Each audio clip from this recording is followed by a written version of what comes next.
Salut tout le monde, j'espère que ça va. Aujourd'hui je vous retrouve pour une nouvelle vidéo qui va être la deuxième partie de mes fiches de révision. Cette seconde partie va porter sur les fiches Bristol que je fais et donc sur le format papier. Pour rappel, la première partie portait sur mes fiches de révision que je faisais sur ordi et donc sur ma prise de notes et donc mes synthèses. Tandis que mes fiches Bristol me servent plutôt pour réviser un DS, donc c'est des fiches entre guillemets mémo sur lesquelles je marque toutes les informations importantes du chapitre. Comme pour la première vidéo, dans celle-ci, je vais m'appuyer sur le même cours, à savoir mon chapitre 5 du deuxième semestre en management qui porte sur la décision d'achat en marketing. Et donc à partir de ce document, je vais vous montrer comment est-ce que je fais mes fiches Bristol pour réviser du coup mon contrôle. Donc j'espère que ça va vous plaire et sur ce, je vous laisse avec la suite de la vidéo. En termes de matériel, vous utilisez ce que vous avez chez vous. Pour ma part, je prends une règle, des stylos, des fluos, des feutres et c'est tout bon. Première étape qui est facultative. Pour ma part, je le fais jamais, mais je pense que ça peut vous aider, donc voilà, je vous la partage quand même. Donc ça va être surligner toutes les informations importantes de votre cours. Évidemment, il faut faire une sélection, c'est pour ça qu'il faut mettre vraiment tous les points essentiels de votre chapitre. En aucun cas, il faut mettre des trucs rédigés ou quoi, et ça va vraiment être la base de votre fiche de révision.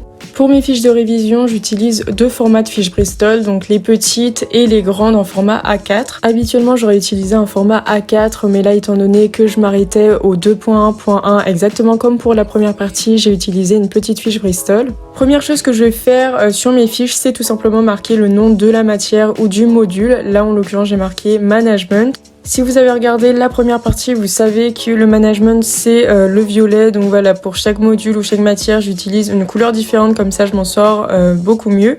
Je suis pas hyper douée en typographie, mais je me prends pas la tête. Et après, je viens tracer un petit encadré, à l'intérieur duquel je vais marquer encore une fois le nom du module et cette fois-ci le nom du chapitre. Par la suite, je vais délimiter comme un espace dédié aux définitions, donc exactement sur le même principe que pour mes fiches faites sur ordi. Je vais faire comme une sorte d'encadré du coup pour les mots-clés et les définitions.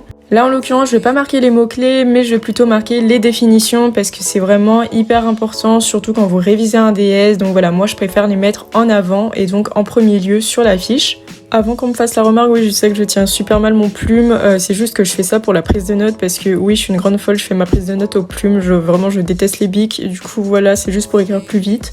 Donc là, j'avais qu'une définition à noter et donc voilà comment se présentent toutes mes fiches de révision. Encore une fois, la seule chose qui va changer entre elles, c'est la couleur. Ce que je vais faire par la suite, c'est noter les titres. Donc j'ai noté le grand titre puis le sous-titre. Comme je vous l'ai déjà expliqué, je fais en sorte d'avoir 3 niveaux maximum. Donc la partie principale avec la sous-partie et la sous-sous-partie du coup.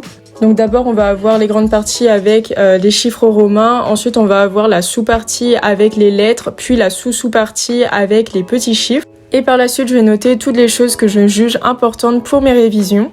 Ce que je fais, c'est que je présente tout sous forme de liste pour que ce soit plus visible pour moi, je rédige rien du tout. Quand il faut, j'utilise des abréviations, je supprime les sujets, j'écris directement le verbe. Si vous vous souvenez du contenu du cours, là j'avais des notions importantes à apprendre. Donc ce que j'ai fait, c'est que j'ai repris le schéma, donc le tableau que j'ai tout simplement refait. Rien que le tableau, ça reprend l'essentiel, donc c'est le principal. Après là, les notions que je note, je suis censée déjà les connaître en ayant relu du coup ma prise de notes et mon cours complet. Donc tout ça pour vous dire que mes fiches Bristol sont vraiment là comme mes mots. Ensuite, je suis passée à la deuxième sous-partie. Donc encore une fois, je viens noter le titre. Et là, j'avais des étapes à noter. Donc voilà, encore une fois, je numérote le tout. Puis on passe directement à la deuxième grande partie. Donc voilà, je garde vraiment que l'essentiel des parties et des sous-parties parce que sinon il n'y aurait vraiment aucun intérêt à faire des fiches. À savoir que la plupart de mes chapitres font quand même plusieurs pages en format PDF sur ordi. Donc voilà, pour condenser le tout en une fiche, je préfère quand même utiliser des grandes fiches Bristol du coup en format A4. Je préfère prendre ça plutôt que d'utiliser plusieurs petites fiches Bristol. C'est ce que je faisais au lycée, mais depuis que j'ai découvert le format A4 en Bristol, franchement j'utilise que ça. Évidemment, j'ai aussi des petites fiches, mais c'est plutôt pour le vocabulaire dans les langues ou alors pour la compta ou les maths. Sur le document original, j'avais un schéma, donc là j'ai repris encore une fois les notions importantes seulement que j'ai notées sous forme de liste encore une fois. Puis c'en est tout pour cette partie-là. Comme je l'ai dit précédemment, je m'arrête au 2.1.1 parce que sinon la vidéo allait être trop longue et je pense que c'est suffisant pour vous montrer la base de mes fiches Bristol.